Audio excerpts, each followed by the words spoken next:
আসসালামু আলাইকুম। আমরা আজকে মঙ্গলবার আমাদের শিডিউলে রুটিনে আছে সেকেন্ড সেমিস্টারের ক্লাস 9টায়। আজকে থেকে যথাসময়ে রুটিন অনুযায়ী ক্লাস হবে। আপনারা নিজ নিজ ব্যাচ সেমিস্টারের ক্লাস যখন ভাবে রুটিনে আছে সেই অনুযায়ী আপনারা টেলিগ্রামে চলে আসবেন। আমরা গত ক্লাসে কার্য ব্যবস্থাপনার দুই একটা প্রশ্ন পড়ছিলাম, আজকে তার ধারাবাহিকতায় আমরা পড়বো। আপনারা যদি মনোযোগ দেন তাহলে কার্য ব্যবস্থাপনা, যেহেতু এই বইটা আমাদের ওপেন থেকে দেওয়া হয় না, দীর্ঘদিন ধরে দেয় না, এটা লেখা হয় নাই, তো সেই জায়গায় আপনাদের কাজে লাগবে এই বইটা যদি এই ক্লাসটা করেন। ঠিক আছে? কার্য ব্যবস্থাপনার প্রথম অধ্যায় দেখেন, অধ্যায় আছে 9টা। আমি আগেই বলছি, এগুলো নতুন করে বলবো না। আমি প্রথম অধ্যায়ের দুইটা প্রশ্ন আমাদের পড়ানো হয়েছে। 1 নম্বর প্রশ্ন, পণ্যের জীবন চক্রের স্তর বা ধাপ, কার্য ব্যবস্থাপনা ভিত্তিক জীবন চক্র কি? একই। এখানে দেখেন অবলিক দিয়ে দিয়ে অনেক প্রশ্ন আছে, উত্তর কিন্তু একটাই। এই বিষয়টা খেয়াল রাখতে হবে। 2 নম্বরে আছে কার্য ব্যবস্থাপনা বলতে কি বোঝায়, এর কার্যাবলী, এবং অবলিক দিয়ে আরো অনেক প্রশ্ন আছে, উত্তর একই। আমরা এই দুটা কিন্তু খুব সুন্দর করে পড়ছি। আপনারা কার্য ব্যবস্থাপনার ক্লাস সমূহ যদি ভিডিও দেখেন বা আমার ক্লাস করে থাকেন, এই দুটা প্রশ্ন আপনাদের মনে হয় কারোই আর ভুলবার কথা না। আচ্ছা, এবার যে প্রশ্নটা পড়বো সেটাও কিন্তু খুব ইম্পর্টেন্ট এবং খুব ইন্টারেস্টিং। যদি আপনি মনোযোগ দেন তাহলে এখনই আপনার হয়ে যাবে। কার্য ব্যবস্থাপনার রূপান্তর প্রক্রিয়া, ট্রান্সফরমেশন প্রসেস, রূপান্তর প্রক্রিয়ার আলোচনা করব, অথবা কার্য ব্যবস্থাপনার প্রক্রিয়াটি চিত্র আলোচনা করো। যদি প্রক্রিয়া বলে তাহলে এটাই রূপান্তর প্রক্রিয়া, একই জিনিস। ঠিক আছে? এটা আমরা পড়বো। পড়ার পরে সময় থাকলে আরো 4-5 পড়বো। 4-5 এর প্রত্যেকটা প্রশ্ন ইম্পর্টেন্ট এখানে। গতকালকের ভিডিওটা দিয়ে দিচ্ছি, গত কার্য ব্যবস্থাপনার যে ক্লাসটা, সেটা যদি আপনার দেখা থাকে বা সরাসরি করে থাকেন তাহলে এই প্রশ্নটা ইম্পর্টেন্ট প্রশ্ন। এই প্রশ্নটা আপনার চিরদিনের জন্য আপনার মাথার মধ্যে ঢুকে যাবে। আমি একটা সিকোয়েন্স তৈরি করে পয়েন্টস গুলো আপনাদের পড়াই দিছিলাম। আচ্ছা, এবার 3 নম্বর প্রশ্নটা করবো। দেখেন,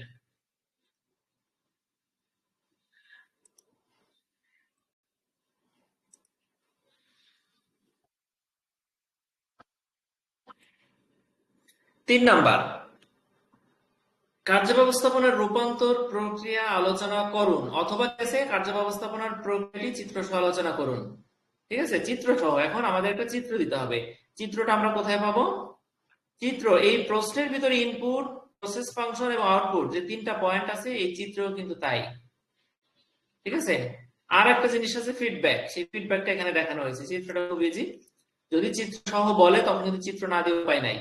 আর যদি এইটা আসে প্রথম অংশের মতো দেয় তাহলে চিত্র না দিলেও হবে। আর যদি আপনি চিত্র না চাইলেও চিত্র দিতে পারেন। চিত্রটা কিন্তু অতিরিক্ত কিছু নাই, এখানে যে লেখাটার ভিতরে যা আছে চিত্রটার ভিতরে তাই। বুঝতে পারছেন? এটা দিয়ে দিলে আপনার ভালো হবে। আচ্ছা দেখেন, যদি ভূমিকা হিসেবে লিখতে চান তাহলে এটা লিখতে পারবেন। যদি আপনি ভূমিকা হিসেবে না লিখে কার্য ব্যবস্থাপনার রূপান্তর প্রক্রিয়া কাকে বলে, তাহলে এই রূপান্তর প্রক্রিয়ার সংজ্ঞাটাও কিন্তু প্রথম প্যারাগ্রাফটা। বুঝতে পারছেন? ভূমিকা আসলো এইটা, সংজ্ঞা আসলো এইটা, এক জিনিস দিয়ে দুই কাজ করবো আমরা। ঠিক আছে?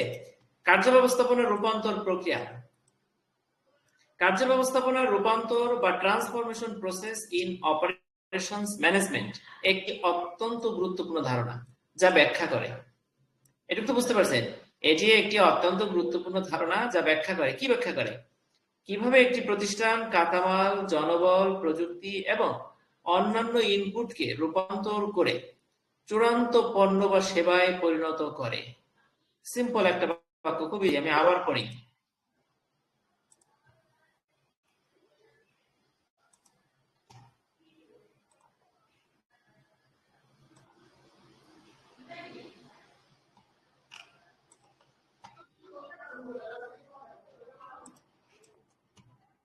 দেখেন, কার্য ব্যবস্থাপনার রূপান্তর প্রক্রিয়া, transformation process in operations management একটি অত্যন্ত গুরুত্বপূর্ণ ধারণা যা ব্যাখ্যা করে কিভাবে একটি প্রতিষ্ঠান কাঁচামাল, জনবল, প্রযুক্তি এবং অন্যান্য ইনপুটকে, ইনপুট মানে কি, আমরা একটা বিস্কুট তৈরি করবেন তাহলে এখানে কি কি লাগবে? চিনি, ময়দা সহ দুধ, তেল, কত কিছু লাগবে, ঠিক না? প্যাকেট করার জন্য কাগজ, পলিথিন, কত অনেক কিছু লাগবে।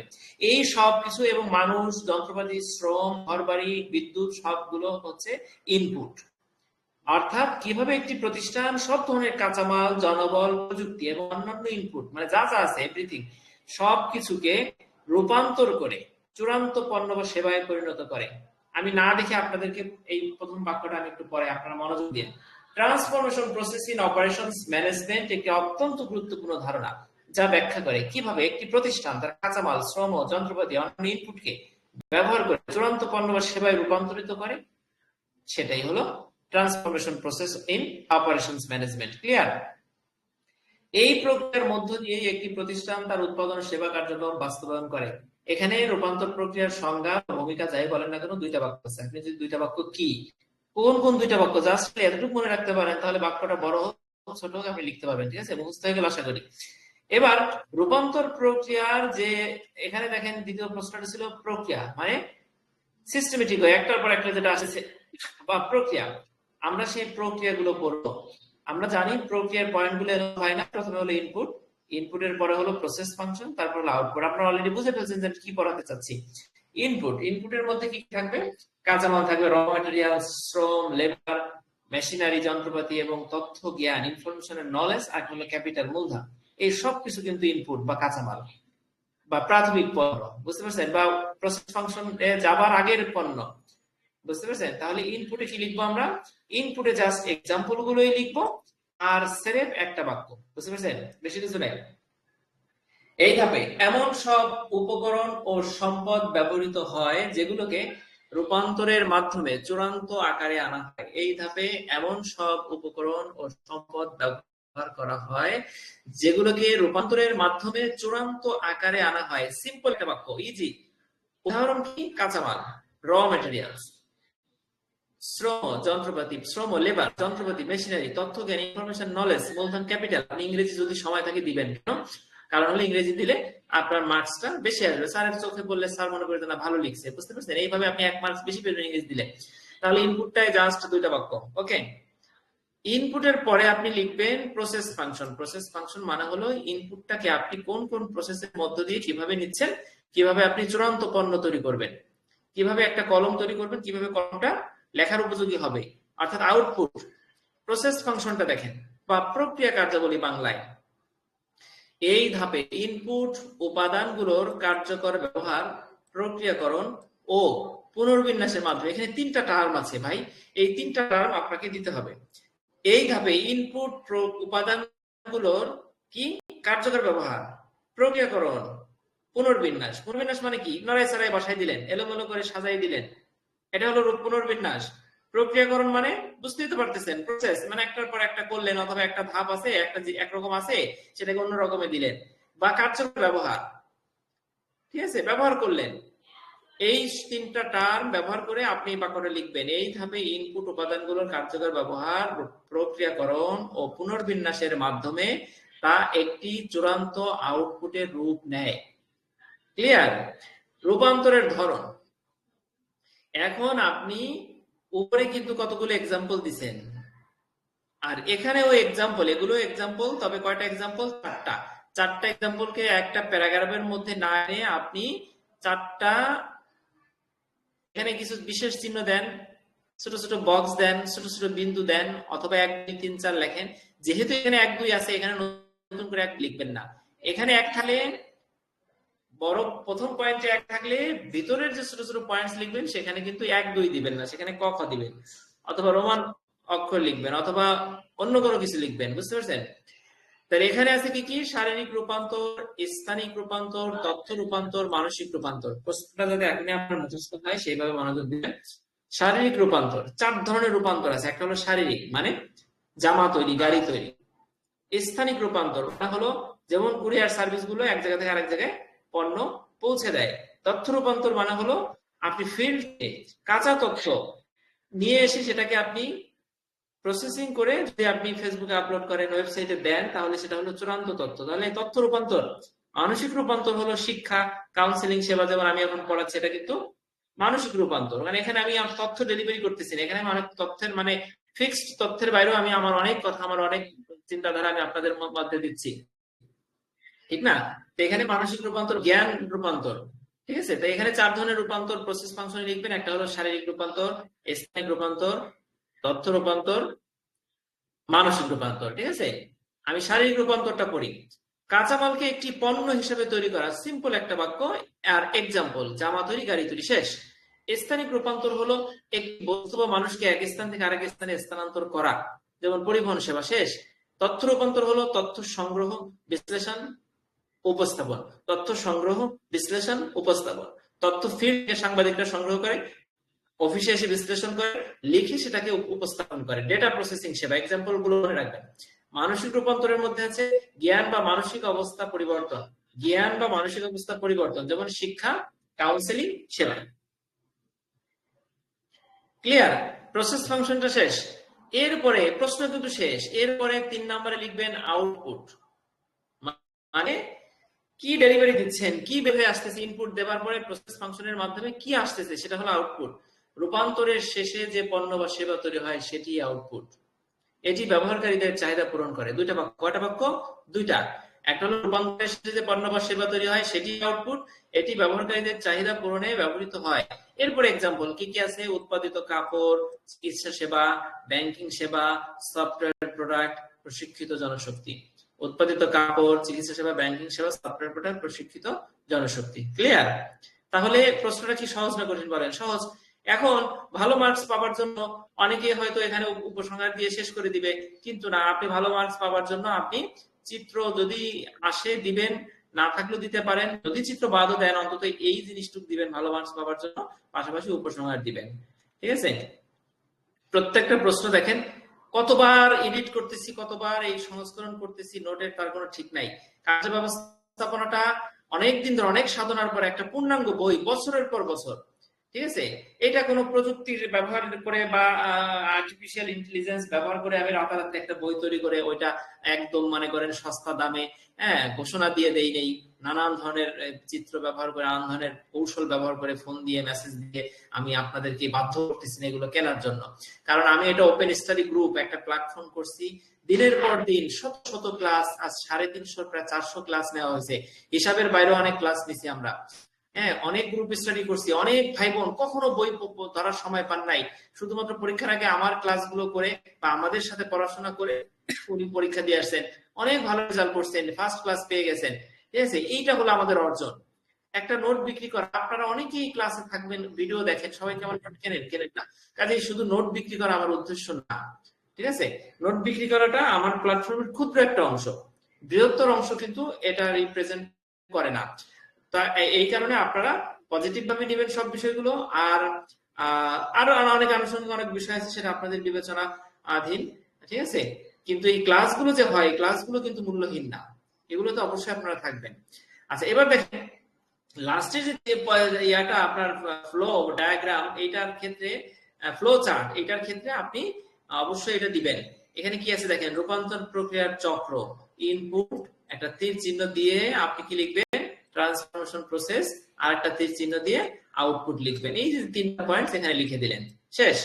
এরপরে চিত্রটা আপনি দিবেন। চিত্রটা আমার নতুন করে দেখানোর কিছু নাই, ইনপুটে যা যা এক্সাম্পল করছিলাম ওখানে, এই যে এক্সাম্পল গুলো এখানে এগুলোই আছে, ওখান থেকে দেখে দেখে বসাবেন। রূপান্তর প্রক্রিয়ায় কি আছে, এই 4টা রূপান্তর আছে, আপনি এই 4টাই দিয়ে দেন। আউটপুটে যা যা আমরা পাই তাই দিয়ে দেন। এবং একটা জিনিস সবসময় থেকে যায়, সেটা হলো প্রতিক্রিয়া বা ফিডব্যাক। ঠিক আছে? প্রতিক্রিয়া ফিডব্যাক আপনি চাইলে এখানে 4র্থ নাম্বার পয়েন্টে দিতে পারেন, তবে মূলত ট্রান্সফরমেশন প্রসেসের পয়েন্টস 3টা, আরো 2-3টা দেওয়া যায়, কিন্তু অনেক বড় হয়ে যাবে, এই জন্য আমি দেইনি। আগের সংস্করণে ছিল, আমি কেটে দিছি, বাদ দিয়ে দিছি। উপসংহারটা দেখেন, রূপান্তর প্রক্রিয়া কার্য ব্যবস্থাপনার কেন্দ্রবিন্দু। এটি শুধু উৎপাদনের গতি ও মান নির্ধারণ করে না, বরং একটি প্রতিষ্ঠানের দক্ষতা, লাভজনকতা ও গ্রাহক সেবার মানের সরাসরি প্রভাব ফেলে। 2টা বাক্য, রূপান্তর প্রক্রিয়া কার্য ব্যবস্থাপনার কেন্দ্রবিন্দু। এটি শুধু উৎপাদনের গতি বা মান না, মানে রূপান্তর প্রক্রিয়াটা আপনি শুধু উৎপাদন দ্রুত হচ্ছে, ইনপুট আউটপুট, ইনপুটের পরে ট্রান্সফরমেশন প্রসেসের আউটপুট বের হয়ে আসলো সেটা না, বরং পুরো প্রতিষ্ঠানের লাভজনকতা, দক্ষতা এবং গ্রাহক সেবার মানেও সরাসরি প্রভাব ফেলে। সুন্দর 2টা বাক্য উপসংহারে, এটা আপনারা পড়বেন। ঠিক আছে? আচ্ছা, আর 2টা প্রশ্ন আছে, খুব ইম্পর্টেন্ট একটা প্রশ্ন, কার্য ব্যবস্থাপনার ইতিহাস ভিত্তিক বিকাশ। ঠিক আছে? এইটা আমরা ইনশাআল্লাহ পড়ব। আপনাদের আমরা 8ম ব্যাচে পরীক্ষার আগে এটা আমরা পড়ছিলাম, এটা মধ্যে আসছিল কিনা আমার খেয়াল নাই।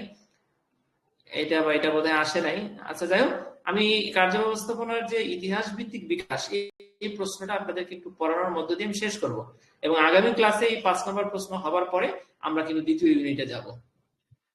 ঠিক আছে, 4 নম্বর প্রশ্নটা দেখেন, কার্য ব্যবস্থাপনার ইতিহাস ভিত্তিক বিকাশ। ইতিহাস ভিত্তিক বিকাশ মানে হলো কার্য ব্যবস্থাপনাটা কখন শুরু হলো এবং ধাপে ধাপে কিভাবে কার্য ব্যবস্থাপনা বা অপারেশনস ম্যানেজমেন্ট পূর্ণাঙ্গ রূপ লাভ করলো, আমরা সেই বিষয়গুলো পড়ব। এবং এটা কিন্তু প্রথম যখন নোটে এটা ইনক্লুড করি তখন কিন্তু এটা বড় ছিল, পরবর্তী কয়েকটি সংস্করণের মাধ্যমে এটাকে ছোট করা হয়েছে। দেখেন, ভূমিকাটা পড়ি। কার্য ব্যবস্থাপনা বা অপারেশনস ম্যানেজমেন্ট এর ইতিহাস মূলত উৎপাদন পদ্ধতির বিবর্তনের ইতিহাস। বাক্যটা খুবই ইম্পর্টেন্ট। দেখেন, কার্য ব্যবস্থাপনার ইতিহাসটা কি? মূলত উৎপাদন পদ্ধতির, মানে আগে শিল্প বিপ্লবের পূর্ব যুগে উৎপাদন ব্যবস্থা একরকম ছিল, শিল্প বিপ্লবের সময় একরকম, বৈজ্ঞানিক ব্যবস্থাপনা তখন আবিষ্কার হতে থাকে, বিভিন্ন থিওরি আবিষ্কার হতে থাকে বৈজ্ঞানিক, সেই সময় একরকম উৎপাদন ব্যবস্থা, কার্য ব্যবস্থাপনার ইতিহাস একরকম ছিল। আবার যখন ব্যাপক উৎপাদন হয় তখন একরকম, লিন ম্যানুফ্যাকচারিং যখন তখন একরকম, ঠিক আছে, আধুনিক যুগে এসে আর একরকম। এই বিষয়গুলো আমরা ধারাবাহিকভাবে পড়ব। দেখেন, মানুষ যেভাবে পণ্য বা সেবা তৈরি করেছে সেই পদ্ধতি যত উন্নত হয়েছে, কার্য ব্যবস্থাপনা তত আধুনিক হয়েছে। পরে ভূমিকা দুইটা বাক্য আমি আবার একটু পরে আপনাদের দেখেন। কার্য ব্যবস্থাপনা বা অপারেশনস ম্যানেজমেন্ট এর ইতিহাস মূলত উৎপাদন পদ্ধতির বিবর্তন ইতিহাস। এর ইতিহাসটা কি? উৎপাদন পদ্ধতির বিবর্তনের ইতিহাস। আরেকটা বাক্য আছে, মানুষ যেভাবে পণ্য বা সেবা তৈরি করছে সেই পদ্ধতিটা যত উন্নত হয়েছে, কার্য ব্যবস্থাপনাও তত আধুনিক হয়েছে। বুঝতে পারছেন? তাহলে ভূমিকা এটা। এবার দেখেন, এটাকে আমরা 6টি বড় ধাপে বিভক্ত করতে পারি। 1 নাম্বার, শিল্প বিপ্লবের পূর্ব যুগ। শিল্প বিপ্লবের পূর্ব যুগ, একটা হলো শিল্প বিপ্লবের যুগ। আপনি ভিতরের সালটা মুখস্থ রাখতে হবে আপনার। 1760 এর আগে, মানে 1760 সালের আগের যুগটা, সেটা হলো শিল্প বিপ্লবের পূর্ব যুগ। 1 নাম্বার। 2 নম্বরে আছে শিল্প বিপ্লব। শিল্প বিপ্লবের সালটা আমি কত লিখছি? 1760 থেকে 1850। এর মধ্যে যা ঘটছে সেটা হচ্ছে শিল্প বিপ্লবের যুগ। আর বৈজ্ঞানিক ব্যবস্থাপনার যুগ হচ্ছে 1880। 50 না, কিন্তু আপনার এই সিকোয়েন্সটা খেয়াল রাখতে হবে। 1850, 1880 থেকে 1910। 1880 থেকে কি 1910।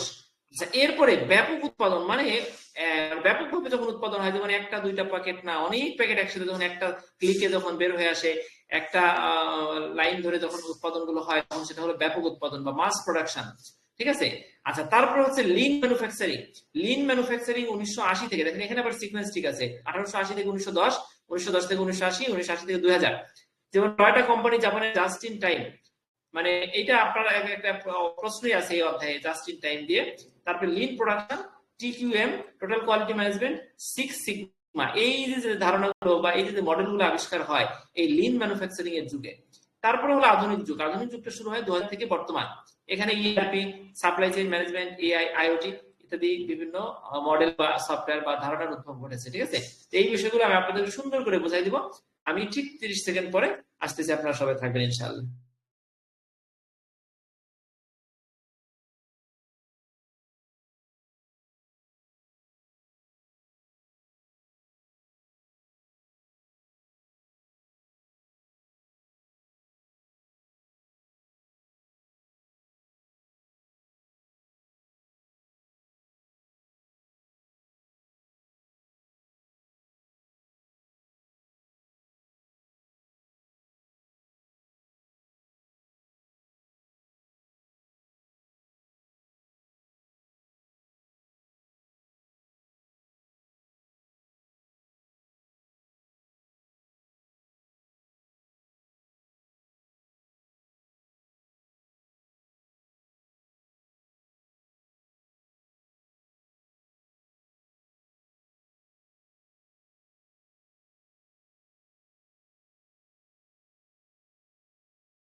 আচ্ছা, আমি চলে আসছি।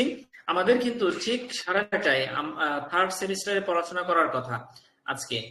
ঠিক আছে, কাজেই শিডিউলটা ঠিক রাখতে হবে। টুকটাক আমার নিজেরও পরীক্ষা আছে, নিজেরও পড়তে হবে। আমি এই প্রশ্নটার ঠিক দেখেন 25 বেজে গেছে, আমি ঠিক 6 পর্যন্ত মানে আমি সুন্দর করে পড়াবো আপনাদের, যাতে এখন মুখস্থ হয়ে যায়। আমি ঠিক 1 2 3 আর 3টা বাকি থাকবে। আপনারা ধারাবাহিকতা বজায় রেখে ক্লাসগুলো করবেন মনোযোগ দিয়ে, তাহলে কিন্তু আপনার জন্য সমস্যা হবে না। আমি 1 2 3 তিনটা মুখস্থ করাই দিয়ে ভালো করে পড়াই, আমি কিন্তু রেখে দিব, বাকিটা আপনাদের পরবর্তী ক্লাসে, ঠিক আছে?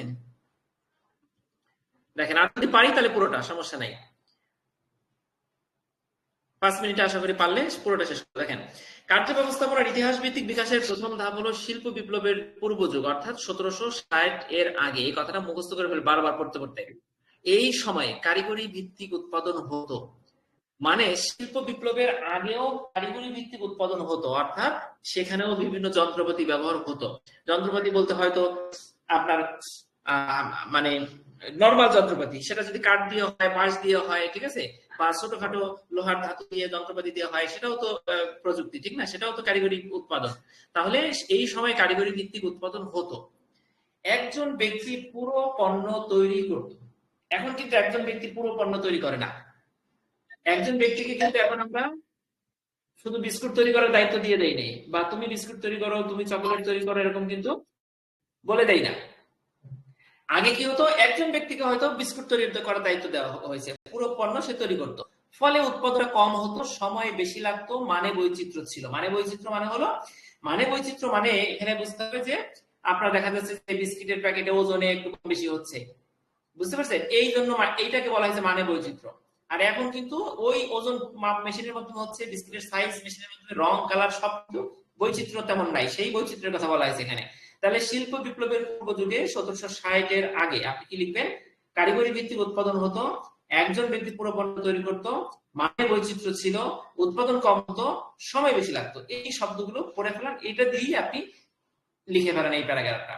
2 নম্বরে আছে শিল্প বিপ্লব, 1760 থেকে 1850। যন্ত্রপাতি এবং কারখানার ব্যবহার শুরু হয়, বুঝতে পারছেন? এখানে একটা স্টেপ, একটা বাক্য প্রথমে লিখবেন, যন্ত্রপাতি এবং কারখানার ব্যবহার শুরু হয়। অ্যাডাম স্মিথ শ্রম বিভাজনের ধারণা দেন, ওনার নাম লিখবেন ইংরেজিতে, অ্যাডাম স্মিথ শ্রম বিভাজনের ধারণা দেন, অর্থাৎ শ্রমিকরা বিভিন্ন ভাগে ভাগে বিভক্ত কাজ করবে, শ্রমিকদের কেউ কম বেতন পাবে, কেউ বেশি পাবে। এই যে শ্রম বিভাজন, এটা ধারণা দেন উনি, যা উৎপাদন বাড়ায়, কারণ সবাই সমান কাজ করতে পারে না, কাজে শ্রম বিভাজনটা থাকবে, দরকার। ইলি হুইটনি ইলি ইএলআই ডব্লিউএসআইটিএনইউআই হুইটনি ইন্টারচেঞ্জেবল পার্টস চালু করেন। অর্থাৎ আমরা যেমন মনে করেন যে আপনার টাইপ রাইটার যে মেশিন, বা আপনার যে ফটোকপি প্রিন্টিং মেশিন, বা আপনার যে ল্যাপটপ বা কম্পিউটার, সেখান থেকে কিন্তু আপনি চাইলে একটা পার্টস খুলে চেঞ্জ করে ফেলতে পারেন, বা স্পিড বাড়ানোর জন্য একটা পার্টস পাল্টে ফেলতে পারেন, ঠিক না? এটা হলো ইন্টারচেঞ্জেবল পার্টস। কে চালু করেন? ইলি হুইটনি, ঠিক আছে, বানানটা দেখে রাখেন, ইন্টারচেঞ্জেবল পার্টস চালু করেন। তাহলে অ্যাডাম স্মিথের কথা লিখবেন, এলি হুইটনির কথা লিখবেন, ইন্টারচেঞ্জেবল পার্টস এর কথাটা লিখবেন, শ্রম বিভাজনের ধারণা দেন এই কথা লিখবেন। কিওয়ার্ড গুলো মনে রেখে আপনি 1 শেষ করলেন, 2 শেষ করলেন, ঠিক আছে? এরপরে 3 নম্বরে আছে বৈজ্ঞানিক ব্যবস্থাপনা, 1880 থেকে 1910। 50 এর পরে কিন্তু 80 থেকে 1910, বুঝতে পারছেন? এখানে কি লিখবেন? Frederick W Taylor, Frederick W Taylor, বানানটা মুখস্থ করেন। কাজের দক্ষতা বাড়াতে বৈজ্ঞানিক পদ্ধতি প্রয়োগ করেন। কি বাড়াতে? আমরা জানি বৈজ্ঞানিক ব্যবস্থাপনার জনক ফ্রেডরিক ডব্লিউ টেইলর, উনি কাজের দক্ষতা বাড়াতে বৈজ্ঞানিক পদ্ধতি প্রয়োগ করেন। ওনার নামটা দিয়ে সিম্পল একটা বাক্য দিয়ে দিলেন, হ্যাঁ। তারপরে আরেকটা টার্ম যোগ করেন, সেটা হলো time and motion study standardisation চালু হয়। দুটো term, just time and motion study আর স্ট্যান্ডার্ডাইজেশন চালু হয়, দুটো শব্দ লিখে বলে দিবেন চালু হয়, বুঝতে পারছেন? ক্লিয়ার? তাহলে একবারে প্যারাগ্রাফগুলো কিন্তু আমরা খুব সহজভাবে লেখার চেষ্টা করব, বোঝার চেষ্টা করব। টাইম এন্ড মোশন স্টাডি কি? এটা একটা বৈজ্ঞানিক পদ্ধতি। এখানে কোন কাজ কিভাবে করা হচ্ছে, প্রতিটি বিশ্লেষণ আপনি সূক্ষ্মভাবে করবেন, ঠিক আছে, এবং প্রতিটি কাজ করতে কতটা সময় লাগতেছে সেটা আপনি বের করবেন। অর্থাৎ এই কাজটা করতে, এই ক্লাসটা নিতে, এই প্রশ্নটা পড়তে আমাদের 10 মিনিটের বেশি, 5 মিনিটের বেশি লাগার কথা না, সেটা আপনি প্রত্যেকটা ধাপ বিশ্লেষণ করে বলে দিবেন, ঠিক আছে? অর্থাৎ কোন কাজের গতিবিধি কেমন সেটা আপনি বের করে ফেলবেন। এটা হলো time and motion study, clear? আর স্ট্যান্ডার্ডাইজেশন কি আমরা বুঝে ফেলছি, এটা হলো সবকিছু স্ট্যান্ডার্ড মেনে হবে, সবকিছু নির্দিষ্ট রুলস রেগুলেশন মেনে হবে, ঠিক আছে, কোনো ত্রুটি থাকবে না, ক্লিয়ার? আচ্ছা, এবার তাহলে এই দুটো আমরা পারলাম, এটাও আমরা পারলাম। 3 নাম্বার, আচ্ছা, ঠিক সাড়ে 9টা বেজে গেছে, দুঃখিত। আমরা পরে গুলো কিন্তু আবার আপনাদের পড়াবো এখান থেকে। ভিডিওর সিকোয়েন্স আপনারা ঠিক রাখবেন, ক্লাসের রেগুলার থাকবেন আশা করি, কারণ কষ্ট করে আপনাদের জন্য বসে আসি, আপনারা অবশ্যই থাকবেন। আচ্ছা, তো এই পর্যন্তই, আমরা থার্ড সেমিস্টারের ক্লাস শুরু করবো ইনশাল্লাহ এখনই। আসসালামু আলাইকুম।